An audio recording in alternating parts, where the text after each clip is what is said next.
하나님께서 우리 성도님들에게 복 주시며 은혜 주시기를 바랍니다. 우리 함께 하나님 말씀 봅니다. 다니엘서 6장 10절 말씀입니다.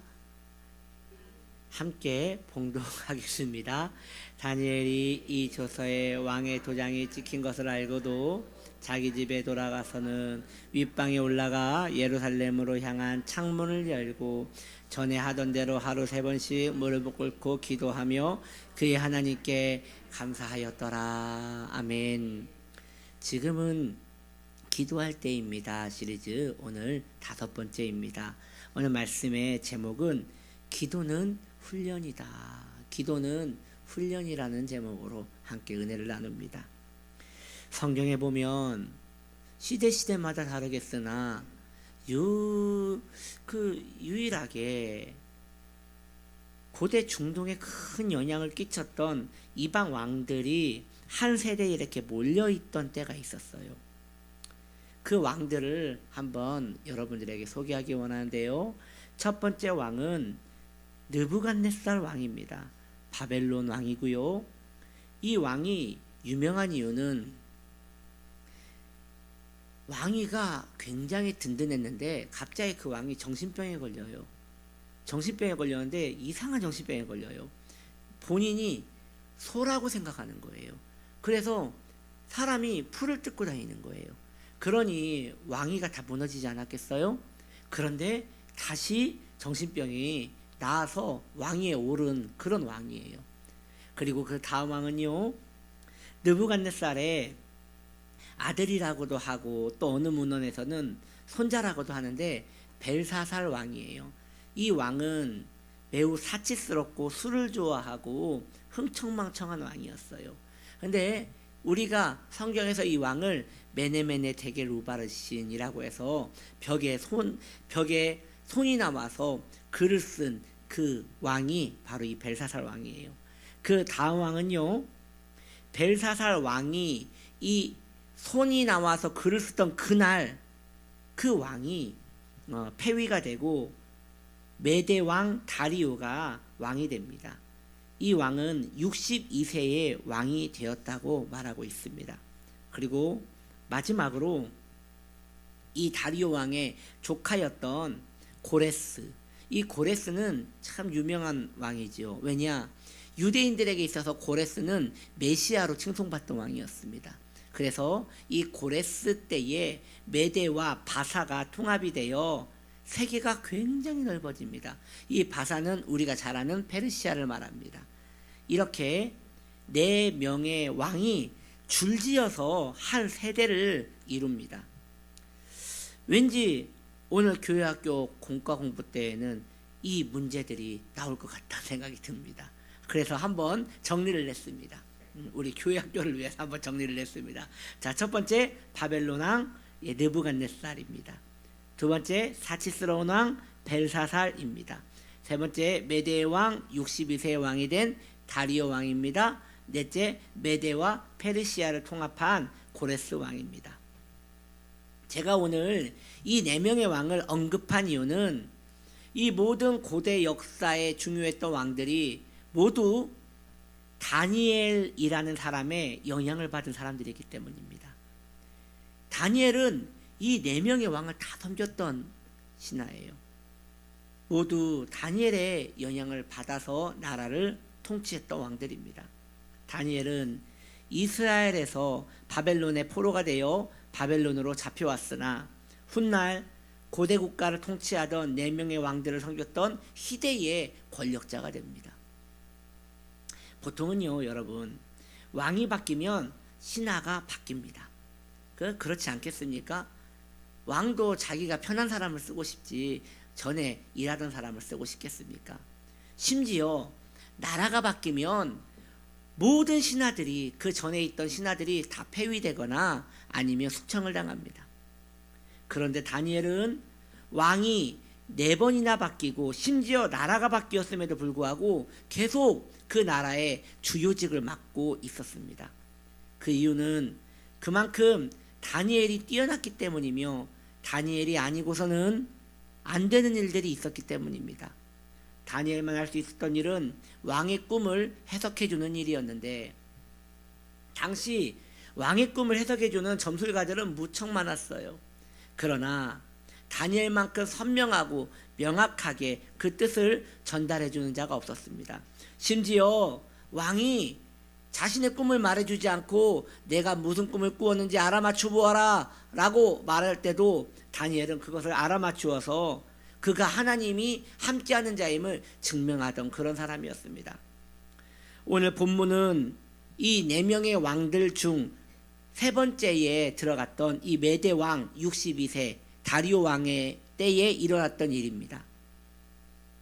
왕이 바뀐 정도가 아니라 그때는 나라가 바뀌었습니다. 새로운 왕 메대 왕 다리오는 나라의 주요 직무들을 모두 몰아내고 자신의 신하로 채워가기 시작했습니다. 전에 왕을 섬겼던 신하들은 많은 부분 처형되거나 매우 낮은 직급으로 쫓겨났습니다. 그러나 다리오는 다니엘만큼은 자신의 나라를 다스리는 3명의 총리 중에 으뜸으로 세운 것이에요. 62세의 다리오는 아마도 사람을 볼 수 있는 해안이 있었던 사람인 것 같습니다. 그래서 다리오는 특별히 다니엘을 아껴 자신의 모든 신하들을 다스리는 으뜸의 자리에 세운 것입니다. 그러나 그것은 오직 왕의 마음이었을 뿐이고, 왕이 혼자 왕 노릇할 수 없잖아요. 그 밑에 신하들이 있어야 하잖아요. 신하들이 다니엘에 대해서 시샘하는 거예요. 다니엘을 너무 믿게 보는 것이죠. 그래서 다니엘을, 왕에게 사랑받고 있는 다니엘을 몰아내기 위하여 뒷조사도 해보고 뇌물도 줘보고 유혹을 해보기도 하고 모든 어두운 방법을 사용하여 다니엘을 모함하려 했으나 지혜롭고 민첩한 다니엘은 어디에도 걸려지지 않고 계속 그 위기에서 벗어났습니다. 그럴수록 이 모든 모습을 지켜보던 이 다리오 왕은 다니엘이 너무 귀한 것이죠. 진짜 저 사람은 뭐가 달라도 다르구나라고 하면서 그 총애하는 마음이 더 깊어져 갔습니다. 다니엘을 오랫동안 관찰한 그 악한 신하들은 드디어 다니엘의 약점 아닌 약점을 잡아냈습니다.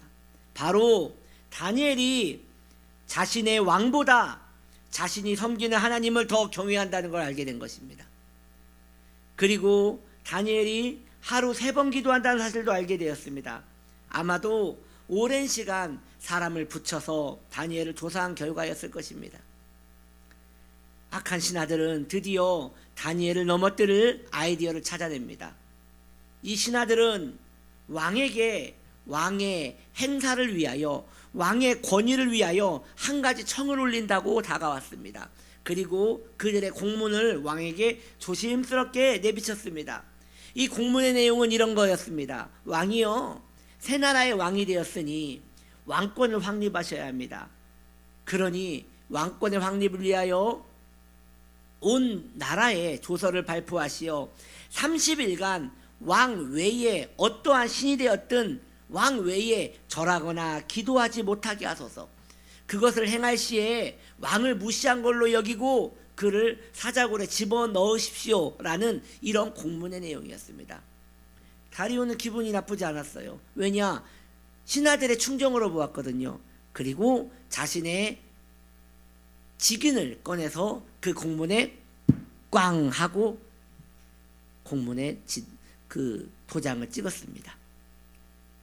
다리오 왕은 이것이 다니엘을 죽이려고 하던 꾀였다는 것을 전혀 알지 못했죠. 그리고 그 악한 원수들은 다니엘을 죽이기 위하여 이 법령을 왕이 취소하기 전에, 왕이 자기들의 꾀를 알아내기 전에 빨리 그 나라에 모두 뿌렸습니다.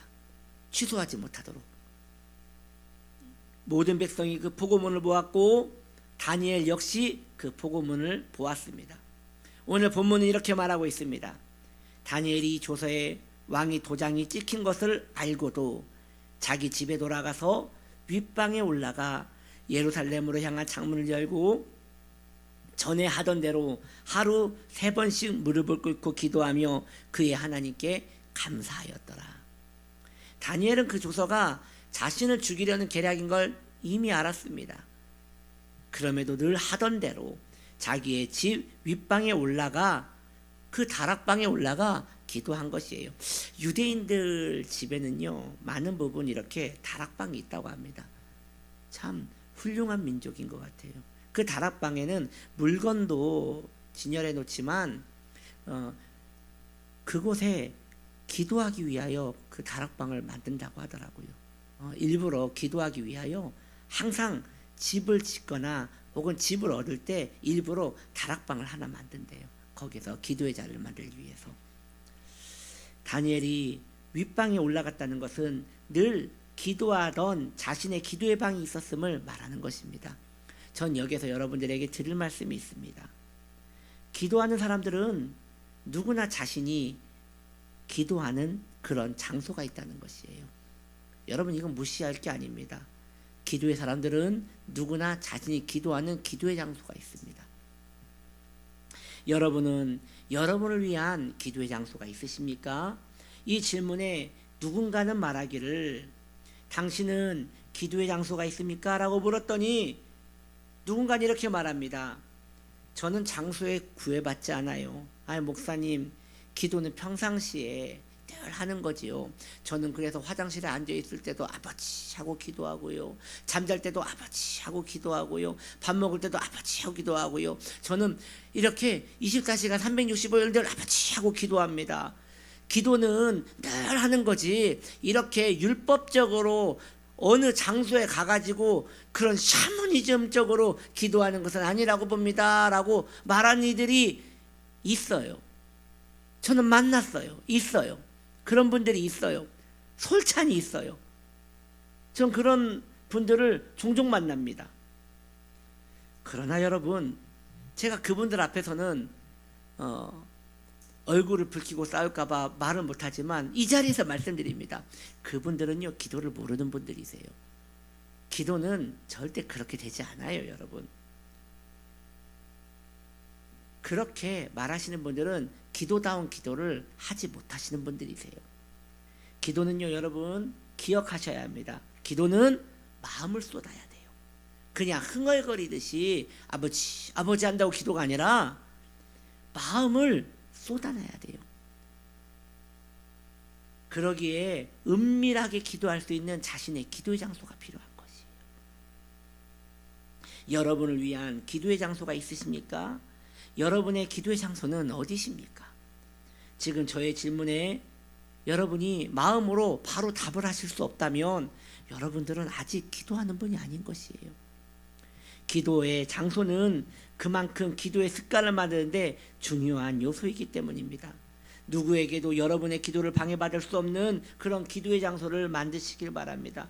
이왕이면 교회가 기도의 장소이면 정말 좋겠으나 여튼 어디가 되었든 기도의 장소를 만드십시오. 유대인들처럼 다락방을 파든 기도의 굴을 만들든 아니면 어느 공간이라고 해가지고 기도의 자리를 만들든 그렇게 좀 하시기를 바랍니다. 어느 목사님은 그런 이야기를 했어요. 신방을 갔는데 성도님이 자기 방문을 이렇게 열어주더라고요. 자기 방이라고. 들어갔더니 이 방이 작은 방인데 거기에 줄이 위에서 이렇게 두 줄이 이렇게 내려와 있대요. 명주 줄 같이. 그 옛날 그 아기나톤 때에 이렇게 줄이 있듯이 크게 있대요. 그리고 그 밑에 방석이 있고. 그래서 목사님이 이게 뭐냐고 그랬더니 자기 기도방이라고. 하나님께 손 들고 기도하려고 이렇게 손을 잡아고 주여 이렇게 기도한다고 하는 그걸 듣고 참 은혜를 받은 적이 있습니다. 여러분 기도구를 파시든 명주씨를 다시든 여튼 기도구를 만드셔야 합니다. 기도방을 만드셔야 합니다. 혹은 기도의 자리를 만드시든 교회 나와서 기도를 하시든 기도의 장소를 명확하게 정하셔야 합니다. 성도님은 어디서 기도하십니까? 라고 할 때 저는 뭐 집에서도 하고 교회에서도 하고 뭐 그 학교에서도 하고 이렇게 생각나는 대로 말하는 것이 아니라 제 기도의 자리는 어디입니다 라고 말할 수 있어야 한다는 것이죠. 기도의 장소는 성도의 안식처가 되고 성도가 나아갈 방향을 알려주는 지휘소가 됩니다. 이건 기도의 장소가 있는 사람들은 다 알아들을 수 있는 말이에요. 그 자리에 갔을 때 그 자리에서는 모든 지혜가 결집되어 있습니다. 개인적인 기도의 장소를 가지고 있는 성도는 어떠한 어려움이 오더라도 견뎌낼 수 있습니다. 넘어설 수 있습니다. 왜냐하면 그 기도의 장소에서 하나님이 그를 기다리고 계실 것이고 그는 그 장소에서 그의 하나님께 기도할 것이기 때문입니다. 하나님 어디든 다 계시지만 아닙니다. 그 기도의 자리에 그 성도님을 만나려고 기다리고 계십니다.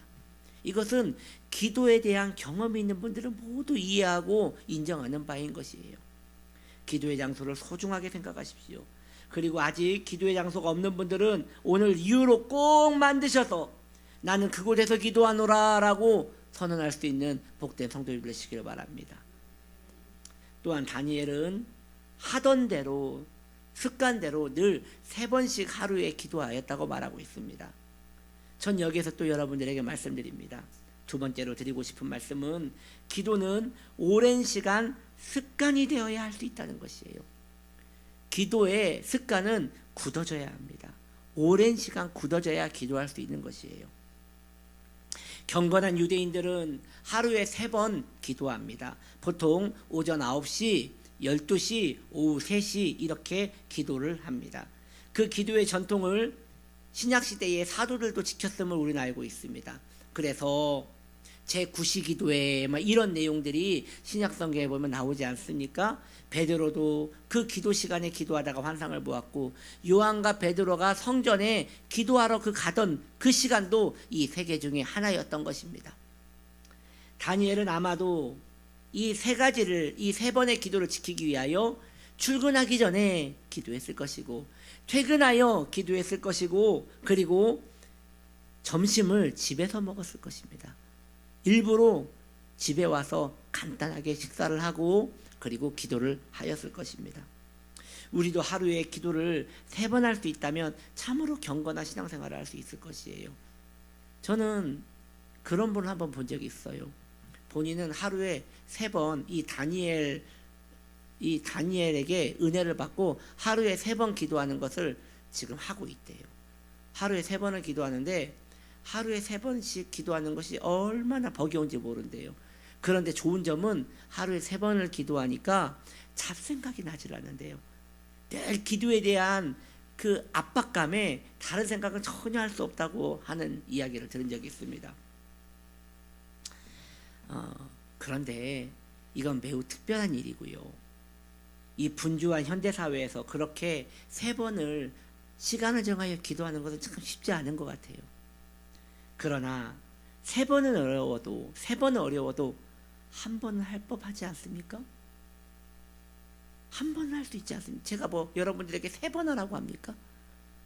제가 여러분들에게 3번을 요청하지 않아요. 왜? 바쁘니까요. 한 번은 해야지. 한 번. 3번도 아니고 한 번도 아니면 어떻게 기도 안 하고 어떻게 삽니까, 여러분? 기도 안 하고 살 수 있는 분들은 신앙이 큰 문제가 있는 분들이에요. 아니, 신앙인이 아닌 거예요. 기도의 시간을 정하셔야 합니다. 하루에 한 번이라도 꼭 정하셔야 합니다. 아멘. 기도의 시간을 정합시다.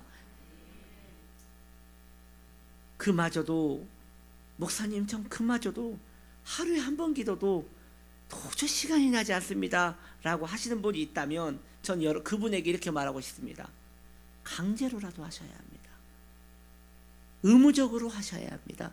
시간을 내어 억지로라도 하셔야 합니다. 왜요? 기도는 훈련이기 때문이에요, 여러분. 기도는 훈련이기 때문이에요. 기도는 훈련이기에 연속성이 중요합니다. 매일매일 꾸준히 하는 것이 중요합니다. 하다가 말다가 하면 어느 순간에 기도의 흐름은 끊기게 되는 것이에요. 기도는 늘 하던 대로 그 시간에 그 자리에 기계적으로 기도할 필요가 있는 것입니다. 이러한 기도가 위기 때의 성도를 지켜주는 것입니다. 우리는 생각할 때 기도를 하지 않다가도 위기의 때가 되면 하나님께 나아가서 기도할 수 있지 않겠는가. 위험할 때 마음이 다급하니까 하나님께 나아가서 내 기도가 다시 살아나지 않겠는가 라고 생각할 수 있겠으나 현실은 그렇지 않습니다. 기도하던 사람이 위기 때에도 기도할 수 있고요. 평상시 기도하지 않던 사람은 위기가 와도 기도하지 않습니다. 전에 어느 성도님이 삶이 너무 황폐한 거예요. 제가 봐도 삶이 너무 황폐한 거예요. 가정도 그렇고 기업도 그렇고 삶이 너무 황폐해서 우울증 같이 왔어요. 마음이 꽁꽁 묶였으니까요. 제가 그분이 참 안타까워서 그분에게 성도님 한번 이렇게 지금 상황이 너무 급하고 음식도 잘 못 드시더라고요. 마음이 너무 상하셔가지고 어차피 이렇게 마음과 삶이 다 힘드시니 한번 그 기도원에 가서 3일간 금식을 한번 해보시는 게 어떻습니까? 라고 했는데 참 감사하게도 그분이 그 다음날 짐을 싸서 바로 기도원으로 가셨어요. 그리고 3일을 금식하고 오셨는데 얼굴이 해같이 빛나서 오시더라고요. 얼굴이 확 살아서 오시더라고요. 그런데 여러분 일주일 지나니까 다시 똑같이 돌아가시는 거예요. 일주일 지나가니까 다시 똑같이 그 모습, 그 기도원 가기 전 그 모습으로 황폐한 모습으로 다시 돌아가는 것이에요. 그때 제가 이제 깨달았던 것이 그거예요. 여러분 기도는 몰아치기로 하는 게 아닙니다. 평상시 하던 기도가 계속 연장되는 것입니다. 공부 잘하는 친구들은 이 몰아치기 공부를 하는 것이 아니라 평상시에 늘 꾸준히 하는 사람이 공부를 잘하지 않아요? 마찬가지예요. 신앙생활도 눈이 오나 비가 오나 바람이 부나 늘 기도의 자리를 지키는 자들이 신앙생활을 끝까지 유지할 수 있는 것입니다. 평상시 기도하지 않던 자가 위기 때를 만나면요 오히려 자기의 방법대로 그 문제를 해결하려고 하다가 난관에 빠지게 되는 것입니다. 그러므로 여러분이요 환난 때에는 기도해야 하는데 그 기도가 갑자기 되는 것이 아니니 매일매일 자기의 자리를 지키며 기도의 자리에 자신을 헌신하시기를 바랍니다. 훈련입니다. 그 시간 그 자리에는 내가 기도하고 있어야 한다라는 것이 있어야 한다는 것이죠. 할렐루야. 다니엘은 조서에 직인이 찍힌 것을 알고 있었습니다. 그럼에도 그날도 여전히 기도를 하기 위해 자신의 기도의 자리로 갑니다. 이것은 다니엘이 교만해서 그랬던 것이 아니에요. 분명 왕의 조서가 찍혔음에도 불구하고 그 기도의 자리를 간다는 것은 죽음을 선택하는 거잖아요. 이것은 다니엘이 교만해서 그렇게 한 것이 아니에요. 오히려 늘 하던 기도를 오늘은 하지 않는다는 그 부끄러움이 더 컸기 때문에 그날도 똑같이 기도하러 간 것입니다. 늘 가던 그 자리, 그 시간을 지키러 간 것이지요. 그렇게 다니엘은 늘 기도의 자리에 있을 수 있었고 그 환난을 기도로 승리할 수 있었던 것입니다. 사랑하는 성도님들이요, 우리도 그렇게 되기를 원합니다. 우리도 기도의 훈련이 철저하게 되기를 원합니다. 저는 여러분의 가족들이 그 시간이 여러분에 안 보이면 지금 엄마 기도 시간이잖아 라고 할 수 있는 그런 경건한 분들이었으면 좋겠습니다. 그 시간에는 예 찾지를 않는 거예요. 저녁 9시가 되는데 엄마가 안 보여. 엄마 어디 갔지? 9시잖아 기도하러 갔겠네. 이런 일들이 일어났으면 좋겠습니다. 예전에 믿음의 어머니들은 그런 분들 참 많았습니다. 갑자기 저녁 10시고 11시고 사라져요. 그럼 어디 갔냐고 하면 기도하러 갔대요. 그런데 그것에 대해서 하도 오랜 시간 동안 그렇게 해왔기 때문에 가족들이 다 알고 있는 것이에요. 눈이 오나 비가 오나 바람이 부나 그렇게 기도하던 그런 믿음의 부모님들이 계셨기 때문에 그 자녀들이 또 믿음의 생활을 끝까지 할 수 있었던 것입니다. 여러분 중요한 게 뭔지 아십니까? 평상시에는 기도하는지 안 하는지 신경도 안 써요. 그런데 그 가정에 위기가 다가오면요 온 가족의 마음이 그 기도하는 사람의 마음에게 쏠립니다. 하나님께서 그 엄마의 기도를 들어주셔야 할 텐데 라는, 본인은 기도 안 하면서도 그 엄마의 기도는 들으셔야 할 텐데 라는 그런 마음이 있는 것이에요. 여기 계신 엄마들, 그런 믿음의 머리들이 되기를 바랍니다. 그러기 위해서는 우직하게 기도의 자리를 지켜내셔야 합니다. 훈련되셔야 합니다.